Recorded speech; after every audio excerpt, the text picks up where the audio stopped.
This week on vacation, I decided to embrace my inner child and to have fun and play and be wild and crazy. But you know what? I forgot. I forgot that when I was a kid, I spent most of my time with skinned knees. So this week, we're going to talk about my skinned knee and, more importantly, the mindset tools that I have brought to the situation to reframe the story to better help myself. So let's get into it. Welcome to Your Passaggi Professor, a podcast for singers who want tools to bridge the gap between the hard skills we learn in music school and the soft skills we need to live focused, intentional lives. I'm your host, Sarah Neely, voice professor, director, and certified life coach. Each week, we'll talk about mindset, emotional regulation, boundaries, and more so you can navigate the passaggi of your life both on and off the stage. As you may know, I'm on vacation in Mexico. Over the course of this 2-week trip, this last week has been a little rough. I'm going to be honest with you. I had a little bit of an accident and I have ended up with a pretty bad scraped up knee, which is very uncomfortable, especially sleeping and going up and downstairs and things of that nature. And I got sick. I got maybe like a little food poisoning or stomach bug or something. And so it's been a bit of a mindset challenge to not let those negative things get to me and make everything spiral and everything feel bad and not enjoy these last few days of my trip. I am actively coaching myself and rewriting the story and just noticing a lot of things that have been going on in my brain during this experience. So the first part of this started with the knee scrape, which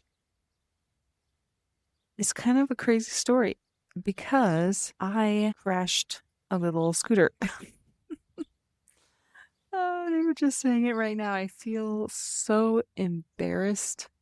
And I recognize that this comes from the story that I have in my head that I have a bad history with things with wheels.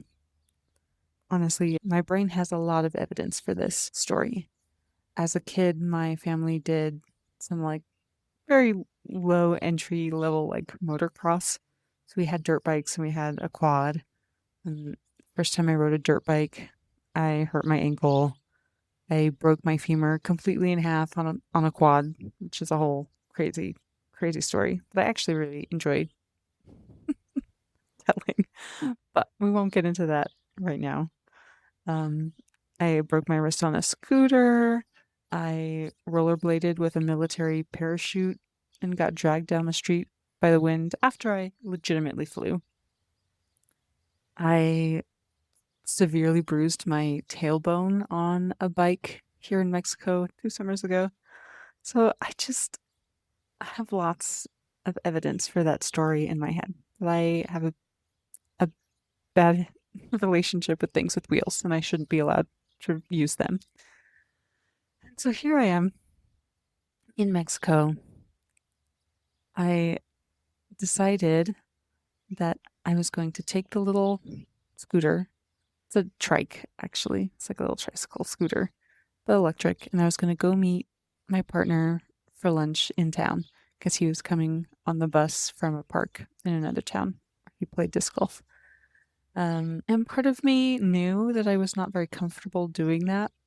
I would rather wait for him to get home and then he could drive us to go have lunch. But I didn't want to inconvenience anyone or like it would have taken more time and, all sorts of different little things that I was telling myself that made me decide, well, everybody else is riding these scooters and they don't have an issue, so it'll be fine. I'm going to ride the scooter. Literally a minute into riding it by myself, there was a sketchy turn at an angle on a hill, and I just happened to hit the curb a little wrong and go bloop, fall right over. And the story I was telling myself is that I'm the worst and this is so embarrassing and I've damaged the scooter and I really my brain went off the rails in that moment. And of course I had adrenaline and I just got right back up and just kept going and pretended like it didn't happen even though my leg is like bleeding all over the place. But I was surprised actually because I was so concerned that like I was going to get made fun of and that this was going to be like a big deal. But in the end, nobody was upset. Nobody laughed. Nobody made fun of me. They were just concerned.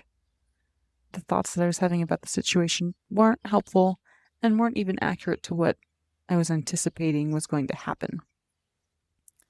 So, long story short, noticing the thoughts in your brain and not automatically buying into them is so important and is so important as part of a growth mindset. Like if I were to reframe the story as my own BFF, I would celebrate the fact that I was really brave, that I'm not the most comfortable on things like quads and scooters and bikes, but I decided to not live in fear and ride the scooter by myself anyway. And I would celebrate the shit out of that. And I would celebrate the shit out of the fact that I got back up and I kept going and nothing truly atrocious happened. Yes, I got a little beat up, but no broken bones, no one got hurt, nothing got damaged beyond repair, and I can handle hard things. I can handle the stress and anxiety of the bad story time without letting it completely sink into my identity as a person. And that is really important. And I am so proud of that. And I'm also noticing how this is the law of attraction in action. I realized after the fact, even though I wasn't thinking any direct thoughts about my relationship to things with wheels, I had that energy deep in my body, that little bit of fear of like, oh, something bad always happens to me when I do something like this. And that attracted something happening. And I think that's such an important thing to recognize and to notice is if you're telling a story about yourself in any capacity, whether you have evidence for it or not, like in my case, I do have a lot of evidence, you have to be willing to change the story in order for the situation to change, right? I hadn't changed the story about myself with things with wheels, and I attracted another event that fulfilled that prophecy. It is the law of attraction at its finest. And so it's kind of fun to see that in action and to give myself more evidence for the fact that I have control over it and there's something I can do. And that's what I want to encourage you to be aware of as well. So, what are the stories that you're telling about your life that are not helping you, right? And we got to get a little bit clear about this because we don't want to just gloss over negative things, especially if we put this into a singing perspective. If you underprepared for an audition or a jury or any kind of performance and you didn't sing well, you're not going to want to just reframe the story as, oh, the circumstances led to that and it's not my fault and that kind of thing, because that doesn't serve you in the long run. That's not going to build energy for you. That's going to make you do better, right? But how can you frame the story as, oh, I learned that I need to prepare better. And in that regard, this has been an amazing experience that has taught me something super important that I'm going to move forward in my life and my singing with this knowledge.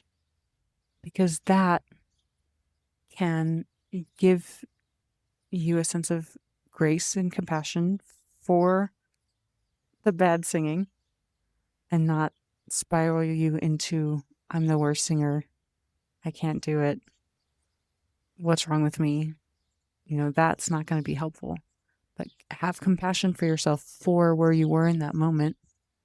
But keep your mind and your story focused on what you learned and what you're going to correct moving forward to do better, to get to that next level, to be the person that you want to be, right?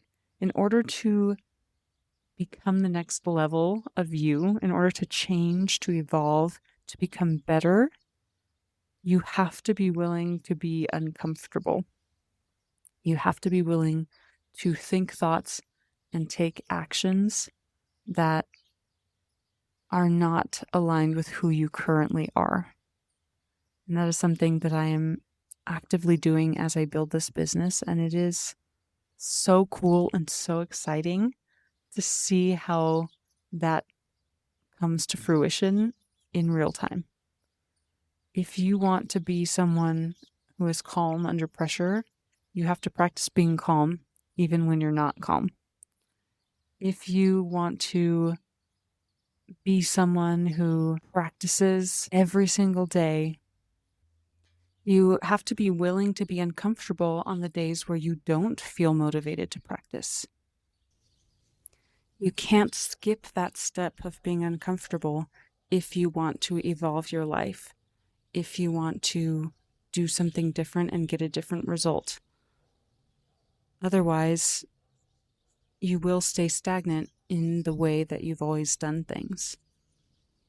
So that's what I've got for you this week.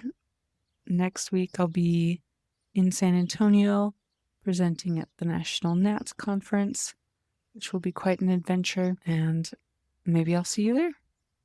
All right, bye-bye. Thank you so much for listening to Your Passaggi Professor with Sarah Neely. If you enjoyed this episode, please subscribe and leave a review wherever you listen. This really helps the podcast reach more singers just like you. And if you're ready to learn the life skills that smooth the passaggi of your life, you can follow me on Instagram at Sarah Singer's Mindset. There's a link in my bio where you can subscribe to my weekly newsletter and learn more about working with me. See you next time.